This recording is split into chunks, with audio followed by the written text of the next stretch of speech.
Salut tout le monde, aujourd'hui on se retrouve pour une nouvelle vidéo, on va faire une analyse du marché pour aujourd'hui. Alors du coup, hier je vous ai laissé par ici, du coup j'avais dit que cette zone pouvait être intéressante d'order block et que du coup on avait aussi une FVG H4 et la zone OTE, du coup on a rebondi perfect dans le milieu de l'order block. Désolé, j'ai pas tenté de trade parce que on peut aussi aller chercher cette FVG, je trouvais ça un peu risqué, mais en tout cas ça aurait pu passer. Vous voyez un petit SL sous cet order block ici, on aurait pu vraiment faire un bon petit RR, en vrai vraiment on aurait pu faire du CTR par exemple, mais c'est pas grave, le trade était risqué donc pas de regret. Si on voit, on a fait quand même une petite touchette de la zone des 0,618. Du coup, avec ce cos, du coup, on peut très bien repartir maintenant à la hausse. Pour aller chercher, je dirais cette FVG daily, ça serait pas mal. Comme ça, on a la zone OT, on a tout. Et on repart ensuite à la chute. Ça serait plutôt pas mal comme objectif. Après, si on le fait pas, bah, l'objectif, c'est au minimum d'aller chercher cette zone OTE avec cette IFVG et cette OB pour faire quelque chose comme ça et ensuite aller chercher en bas. Mais honnêtement, je pense que si on va chercher en bas, il y a quand même pas mal de chances qu'on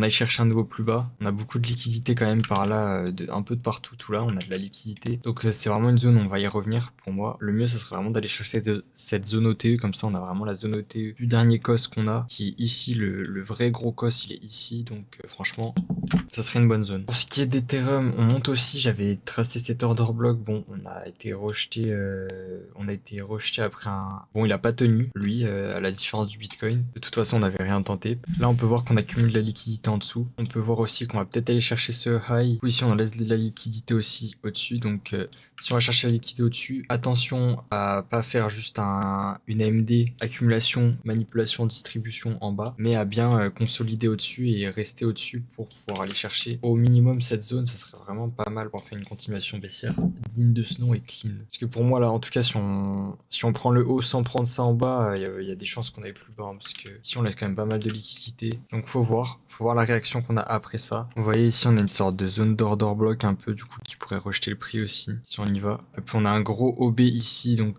en fait toute cette zone, j'ai envie de dire, elle peut être zone de rebond. Pour ça, le mieux pour moi, c'est vraiment d'aller chercher ça, comme ça, on prend tout au moins. Ensuite, on se casse la gueule, parce que on a beaucoup d'order block. En H12, on le voit bien, le gros order block H12 qu'on a. On a aussi un gros order block ici. Donc finalement, toute cette zone peut être bonne pour se faire rejeter. Maintenant, à voir. Là, c'est tout pour cette vidéo. N'hésitez pas à rejoindre mon Telegram. Je fais des calls. N'hésitez pas à rejoindre mon Discord où je peux discuter avec vous et vous aider à apprendre le trading. Moi, je vous laisse là. Merci d'avoir regardé.